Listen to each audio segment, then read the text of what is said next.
Show me what it's like to be circling among the clouds. Because without you by my side, I would be stuck here on the ground. You're lighting up the way, I can see the road ahead of me. I won't be stumbling. Hi! Welcome to a vlog, and this will be my first vlog on this channel, so round of applause. Today we are going to be working on a plethora of different writing related things because I happen to have a Saturday all to myself and I plan to use it. So one of the things I'm going to do starting off is, I'm sure you all know about how Kate Cavanaugh is trying the Ray Bradbury challenge, where you read a short story and you write 1,000 words and you write one short story each week. So I'm going to try that too for just the 2 weeks leading up to NaNoWriMo, and then, for NaNoWriMo I'm going to completely do something different. But yeah, so I thought one thing I can do today is I'm going to read my short story. I have this book right here that was a book I had to read in college for a short story writing class I got to take, which was a great class, one of my favorites. And so I'm just gonna work through all of the stories in it. I think there are like 52, so one for every week of the year. The first one I read was by Chinua Achebe, and it was called Dead Men's Path, which was really interesting. And the next one is by Sherwood Anderson, and it is called Hands, and it's actually from the collection Winesburg, Ohio, which I studied in college for my English major. So I've actually read this one, but I read it as a reader then, so it's going to be interesting to go back and read it and think about it as a writer. So that's the plan first. Then the writing craft book I'm reading right now is The Art of Story by John Truby. I picked this one up as a recommendation from Lindsay Puckett, who writes middle grade just like me and who is a huge inspiration for me. So I'm planning my work for NaNoWriMo while also kind of working through the book, because I feel like the way it's written is perfect for learning more about your craft, but also planning a really wonderful story and then writing a really wonderful story. So it was the same whenever I read Save the Cat. I planned a novel while I was reading Save the Cat, and so I think it'll be fun to plan my NaNoWriMo story while I'm reading The Art of Story. So I'm gonna read my short story, I'm going to read some of my writing craft book, and then I would like to get in 1,000 words. So I don't know what project that'll be, but I guess we'll cross that bridge when we get to it. I was down until you saved me, until you set me free. My eyes were closed. I finished reading Hands. I really enjoyed it. I like how in a short story you can really just focus in on one topic, one small idea, one incident that happened, or in this case, one just feature of a person, their hands, and the story behind those hands, and how something as simple as hands can represent so much and be such a vital force in a person's life. Really beautiful. So if you have any favorite short stories that you've read that really inspire you, definitely let me know. I will share one of my favorite short stories is Winter Dreams by F. Scott Fitzgerald. It has all of the vibes of The Great Gatsby in a really short format, which just packs such a good punch. Definitely recommend that one. And now I'm excited to read my craft book and plan some story. I love days like this. I feel like it's my opportunity to have what professional writers get on a daily basis, right? Time to read and time to write and plan and study the craft. On a typical day, it's just nice if I have time to write. So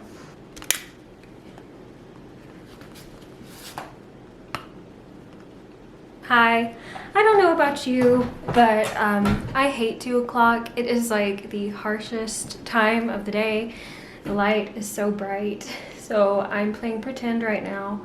that it's at least like 7 o'clock and it's not glaringly hot and bright outside, and that it's just a beautiful, like, breezy October day. Okay, just bear with me here.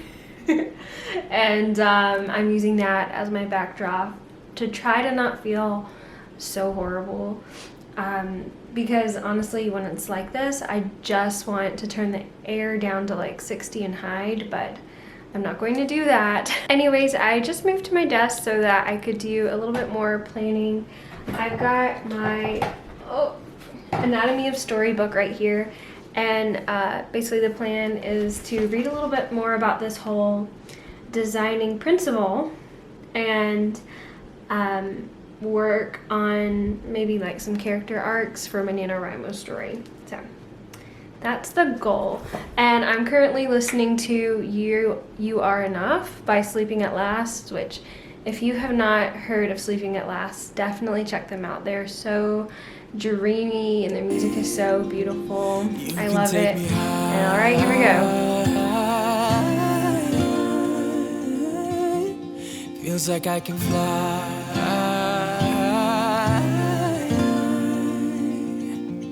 You can take me high. So that was like an incredibly productive session. I really kind of lost track of all time. But basically I started immediately doing some character arcs, and then from there I started planning out like my A story and my B story, as well as like brainstorming the names of my characters and the name of the boarding school where it'll take place, and that was really fun. My influences are romantic academia, so there's going to be lots of like love poetry and beautiful creamy silk clothing and ribbons and cups of tea and all of that beautiful stuff. So I'm kind of thinking of this book as like a YA contemporary romance, but it also would be like a YA romantic academia type of book. So yeah, it's definitely coming together, and I don't know, depending on how much this comes along, it may end up being my project for NaNoWriMo. It's just that I know that I have a middle grade fantasy that's just waiting to be revised. So it's like, which one do I do? But I feel like I was planning for at least an hour there. I actually ended up just putting this one down and pulling Save the Cat Writes a Novel back out, because actually this format of the story I'm writing falls along with chapter 10 in this book, which is all about like buddy love, is like the genre that I guess this falls into, where basically what makes it a buddy love story is the fact that the main character changes due to another person. In this case, that would be my main character, Samson. So I think that was a pretty good planning session. I kind of want to keep going forward with this, but I also have not written anything today, and I would like to maybe start writing now. I have to decide what I want to work on. So I have a couple options. I have not written a short story yet, or even started one, and that's part of my challenge for the next 2 weeks, so I could do that, but I don't even have a short story planned out at all. So good luck for myself with that. I have to plan it and then write it. And then I also have a YA thriller that I have planned out and outlined, like probably over outlined, and so I could write some of it. I'm just not in the place right now where I want to write a thriller. Like I really want to write something like romantic and whimsical and literary and lush and beautiful. I think it's because I'm listening to Sleeping at Last, and that's just all of their vibes. So who knows, we'll see where the creative juices take me.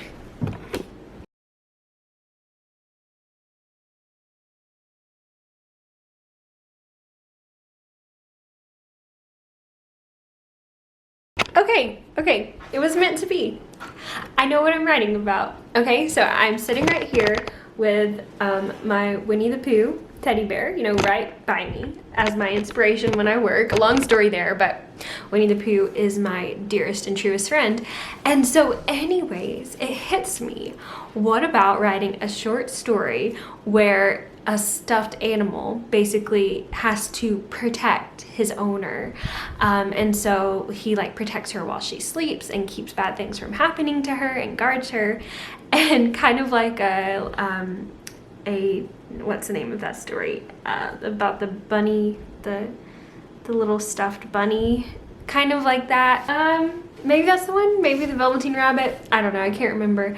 But no, it's like Peter, no, I don't know. Okay, anyways, yeah, so I'm gonna just kind of go with that and maybe do a quick outline, like really quick plot diagram, and then just, I guess maybe I'll discover right and see where this goes. I'm excited. All right.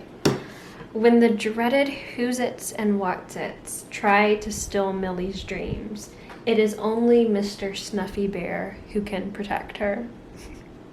That's where we're at. That's where we're at. I say let's storyboard in Scrivener for scenes. That sounds like a good idea. I think I also could have done Google Docs to storyboard, but I'm just gonna do Scrivener because it's what I like, it's what I'm used to.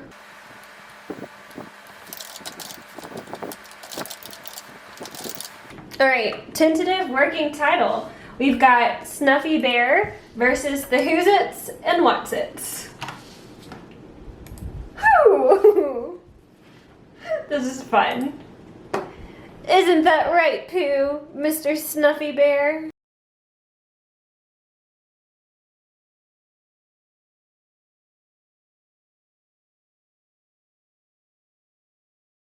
This looks so silly because it's literally only 3 cards, but those are the 3 like big moments I want to happen, and since it's a short story, I guess it doesn't need to be any more than that, so I guess it's okay.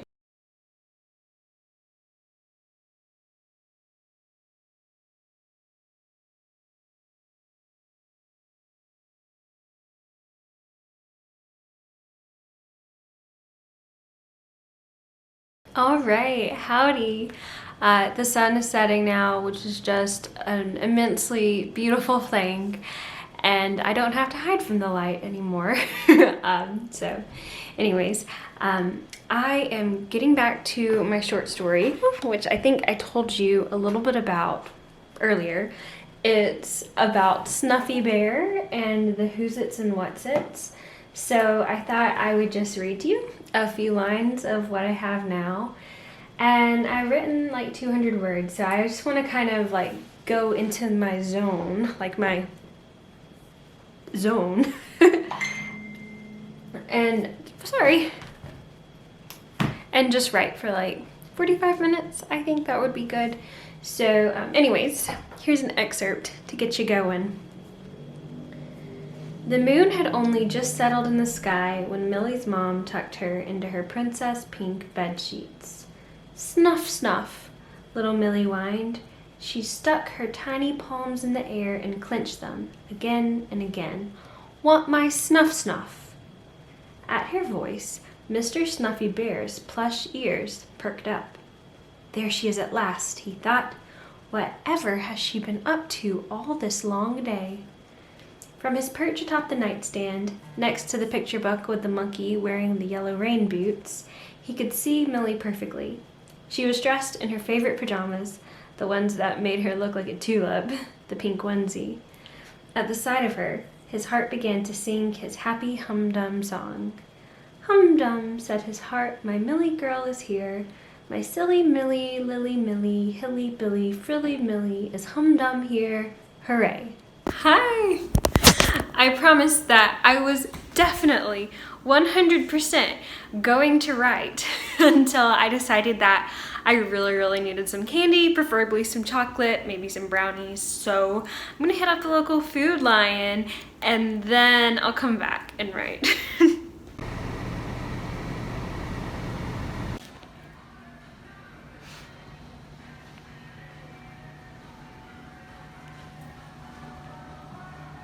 Alright, there's this creepy man in the car right across from me, but luckily I'm blocking him off with my phone, so that's fine. Want to see the goodies I got? So, okay. First off, I got these Klondike shakes, which, oh, there's my finger, which I've never tried before. But apparently you just like take them out of the freezer and like wait 3 minutes and it's like a chocolate milkshake.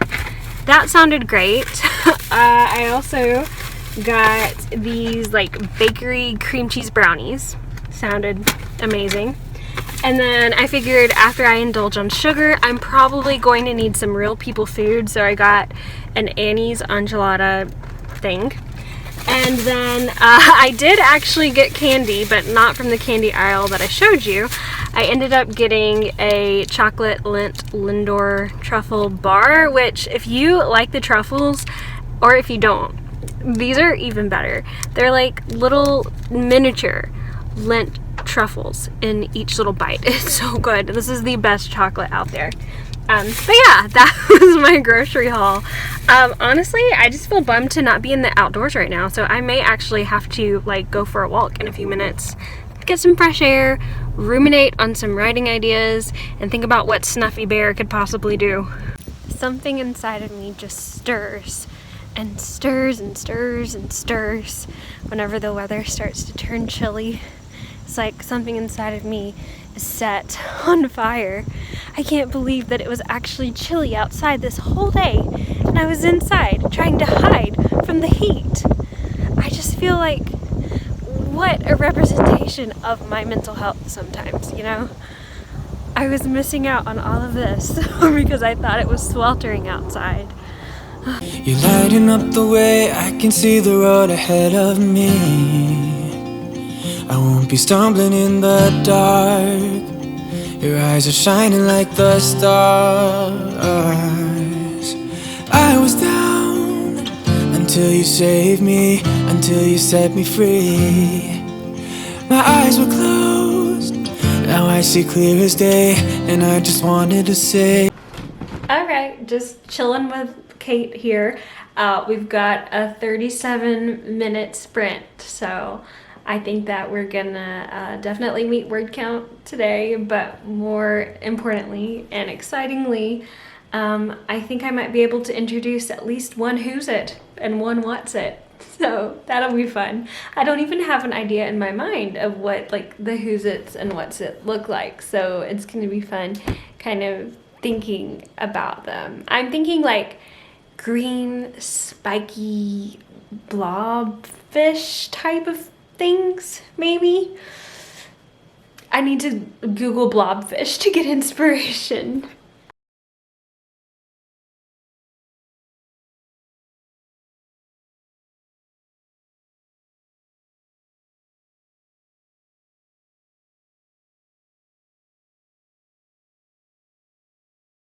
All right, folks, I think that's gonna be a wrap for tonight. I just finished, I got like 1,200 words of my short story so far, so I went a little bit over, which is completely fine. And I guess to wrap it up, I just want to summarize, like, imagine if I didn't work and if I was a professional writer. There would be so much time to study the craft and to plan not just a short story that's adorable and start writing it, but also to plan a new idea for a novel and to draft and write and research, all of these fun things.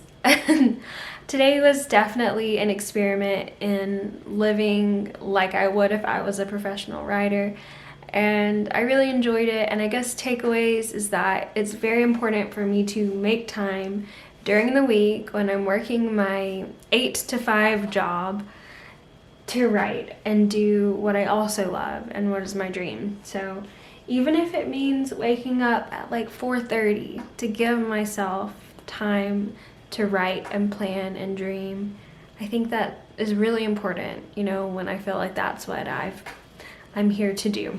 So Okay, thank you for joining me for my first vlog on my channel. Oh my goodness, if you made it this far, like, definitely let's be friends, okay? Because probably we have similar interests, and that's why I'm here. But yeah, anyways, that's gonna be it. Thanks for stopping by, and I will see you in the next one. Bye.